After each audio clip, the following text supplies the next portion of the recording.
Can you just start out with your name and, you were trustee, so, years you were trustee here? Yeah, George Lang, I was a trustee from January of 2004 until September of 2017. Okay, great. And then you went on, you were elected to the Ohio House of Representatives, Yeah, I correct? was before I was elected, I was appointed as a state rep when Margie Condit retired. So I was appointed to finish her term that she was elected to. Then I was elected once more, to one more term as a state rep, and then a 4-year term as a state senator, and I'm halfway through that term now. Okay, great. So when did you move to West Chester? When did your family come here?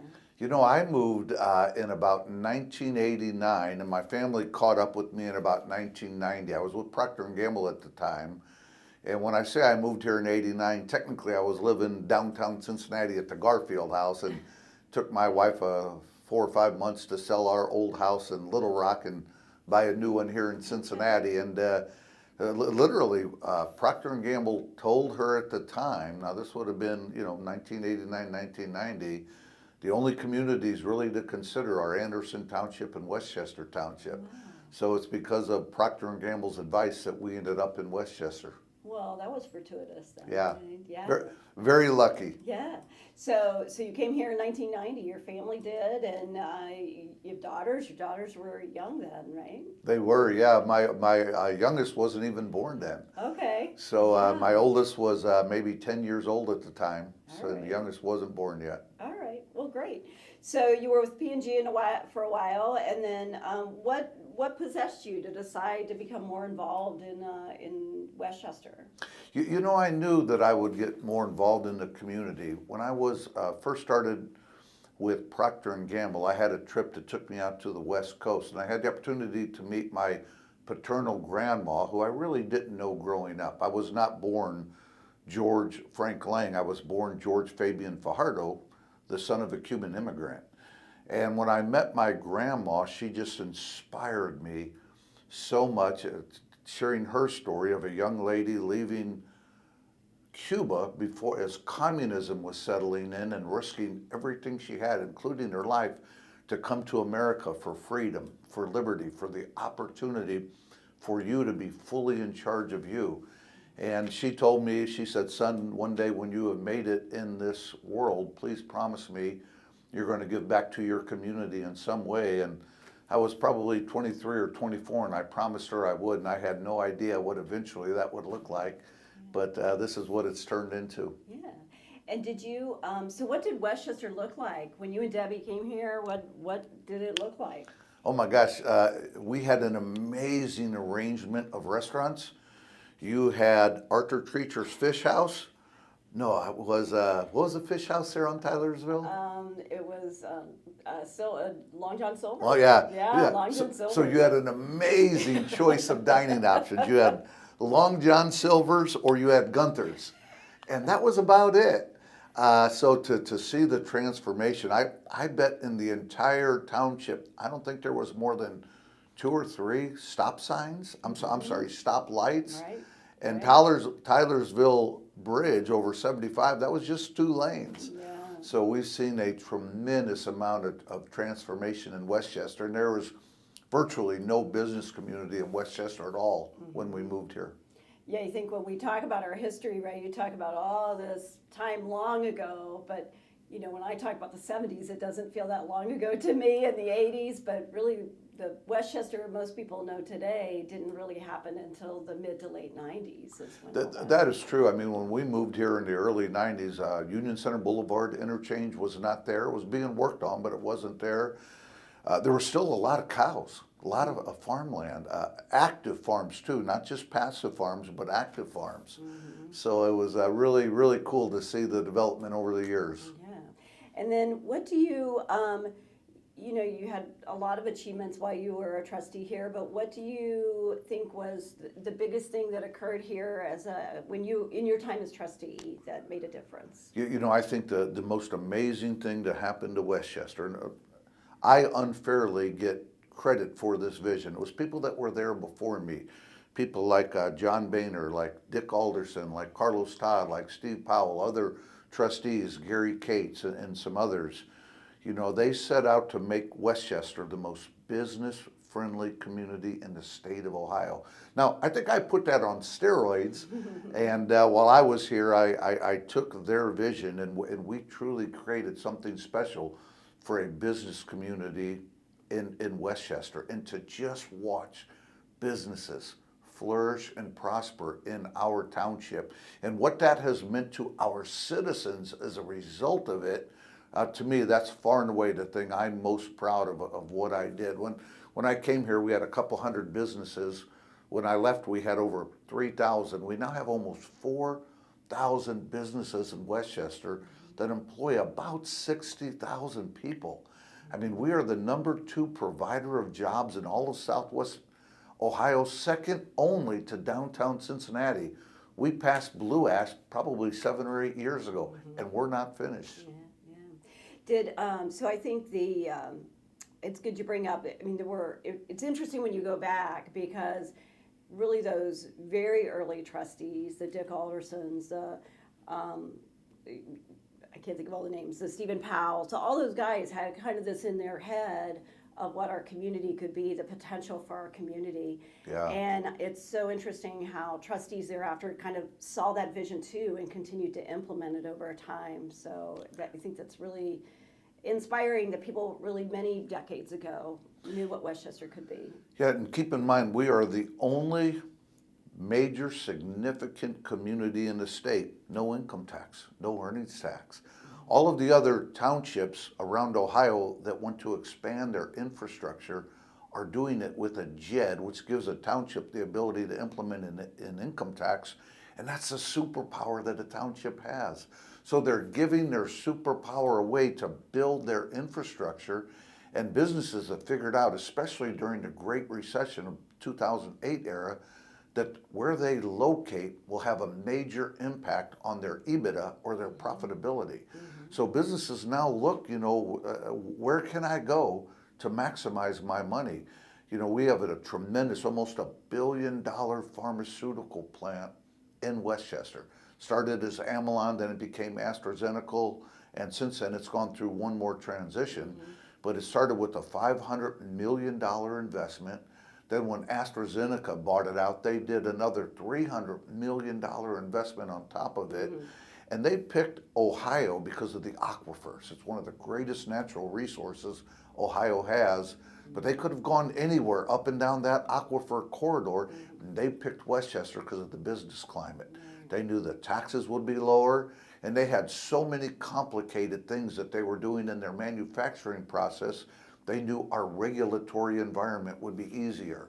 So that's why they picked West Chester, and they're one of many examples I could give you. Right.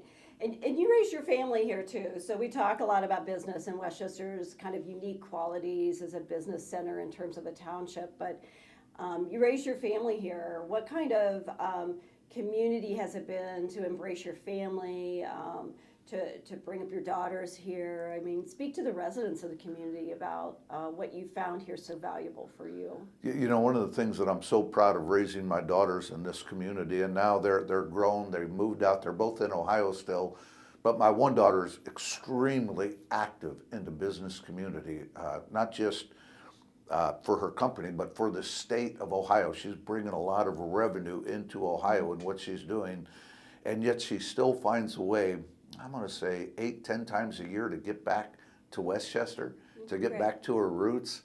And every time she comes back, it's just, for me, it's a magical, special moment, because, for her to care enough to want to come back, it really means a lot. And it says a lot about our community. Right.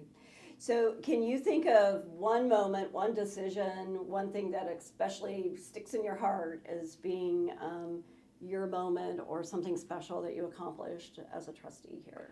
There's not one thing. There's many things. Every business that came here, I often get criticized that I put businesses in front of citizens, and I'd like to address that right now. It's true, I do. I will always put business first, because you can't put your citizens first without putting businesses first. And one example of that, in West Chester, we haven't had a tax increase in our general fund since the 1990s. No other community in the state can say that. When you put business first, everything else works. So not one thing, but a whole string of one success after another that we were able to accomplish here. How about, are there any stories you can tell, not to asking you to speak out of turn, about somebody that gave you valuable advice in your leadership role here, that when you joined the Board of Trustees, that they spoke up and said, this is something for you to think about, George, people that were in your ear or really really spoke to you about your leadership? You know, the person who probably influenced me the most, mostly because I was afraid of her, was Patricia Williams. You know, she didn't start serving the township, I'm going to guess, till she was in her 50s, and served for 40 years. She was well into her 90s when she finally retired, and she would get that finger and she would point it at me and she would say, don't waste the taxpayer dollars. And every time she saw something on the agenda that she didn't think was a good idea, she would call me and she would say, you're wasting the taxpayer dollars. Stop it. We've not had a tax increase in a long time. And she had a tremendous amount of influence on me, and I listened to her a lot. So without question, Patricia had a lot of influence. I'll tell you who else had a lot of influence was Judy Boyko. Judy was just a natural leader, and Judy would do whatever 2 out of 3 trustees said, this is the path we're going to go down. If Judy thought it was best for us to go down path B, and we thought, no, we're going down path C, she would execute with excellence on a plan that she didn't necessarily buy into as being in the best interest of the township. And it's what made her such an amazing administrator. And we're lucky to have her back in Butler County now, because there's none better. I do remember one time when I got elected the first time, before I took office, I'm meeting with Dave Gully. He was the administrator of the township at the time, and he was sharing his vision of West Chester with me, and I was sharing my vision of West Chester with him, which was different than his. And Dave was a great guy. He was the right guy at the right time, so I don't in any way want to disparage him, but he had a much different vision. And he told me, he said, Mr. Lang, there's one thing you don't understand. I said, what's that, Mr. Gully? He said, I only need 2 votes. There's only 3 trustees. I only need 2 other votes. And I said, Mr. Gully, there's one thing you don't understand. And he said, what's that, Mr. Lang? And I said, well, I only need 1 vote, because I already got one. We had a laugh, and what a great time. And you know, Dave, without question, was the right guy at the right time. For him to take us through the Union Boulevard interchange and figure out a way to do it without putting in property taxes, increased property taxes or income taxes. I mean, it allowed West Chester to keep their superpower. Yeah. And you have to really, I mean, when you talk about the time of Union Center being constructed and all that happening, when everybody said there's no way you can make it happen, right? And it did. What an impact that had on the development of our community at Union Center. And it wasn't just the electeds, right? It wasn't just Dave Gully or the trustees at the time. It was just also a powerful group of private investors, right, that made it possible to achieve that. It was a powerful group of private investors, also a tremendous amount of help at the county level, at the federal level. Mike Fox was leading the efforts at the state level, John Boehner at the federal level, our commissioners at the time, at the county level. But what you said about the private investors, that's the most significant part of what we did. At the time, we needed a $35 million local match in order to build the interchange. That's what West Chester had to come up with. And we were able to go to our private investors, our developers, and our landowners, and they put up about $25 million of the $35 million match. Now, in return, we kind of had a handshake agreement with them that, you know, we're not going to put in an income tax, and you will find a kinder, friendlier zoning regulation. And when people look at how Union Center Boulevard has developed, no box stores, none of the things that become blight. You know, we didn't build our economy on restaurants, on retail, on those things that today are not very sustainable for a community. But we built it on offices where businesses are coming they're flourishing and prospering.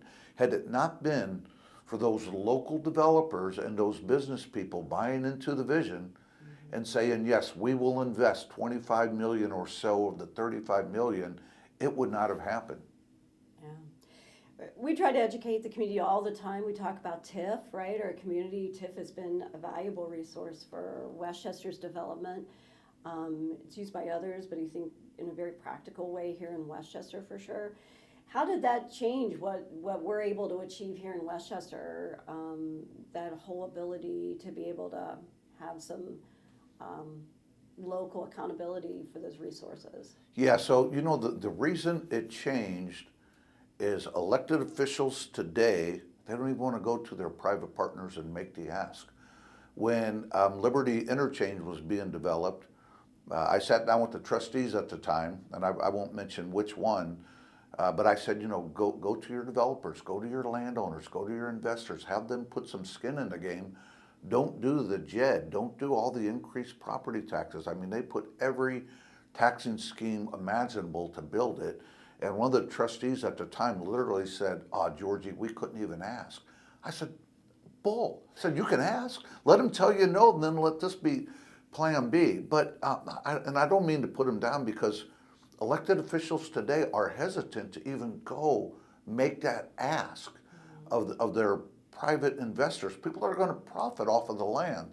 But, it comes with some strings attached. Our unwritten agreement with the developers at the time is, now we're going to get out of your way. It's going to be your vision, not ours. And obviously no board of trustees can hold a future board to obligate them in any way. But for the most part, every board that we have had has honored that. And we have flourished as a result. Well, I appreciate it. Anything you would want our future audience to know about the community, and that you would want to share when people look back? It's just a great place to live, a great place to raise a family, a great place to start a business, and it's going to become generational. It's always been kind of generational because the farmers hung around, they passed the land down. Now you're going to see the business people. They're not only building their businesses here, they're moving here. They're establishing their roots here, and they're going to pass those business along to future generations. And West Chester will continue to flourish and prosper because the people of West Chester are the most amazing people in Ohio.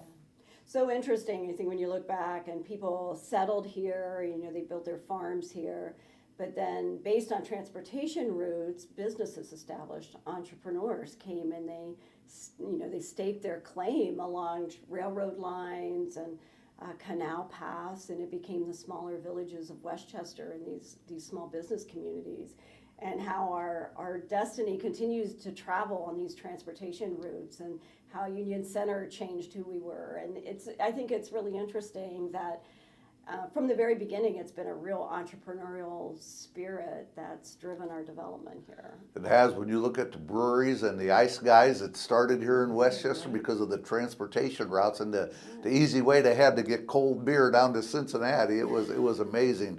But one of the things that we were really, really blessed with, when the United States federal government was laying out the interstate system in the 1950s, they had a vision that I-75 was going to go from Toledo through Cincinnati and pass through every county seat. Back in the 50s, the county seat was in Hamilton, and the leader of Hamilton at the time said, "What? Are you crazy? We don't want that ugly, nasty thing anywhere near us." And they literally put it as far away as they could from Hamilton. They stuck it as far east as they could, and it bifurcated West Chester.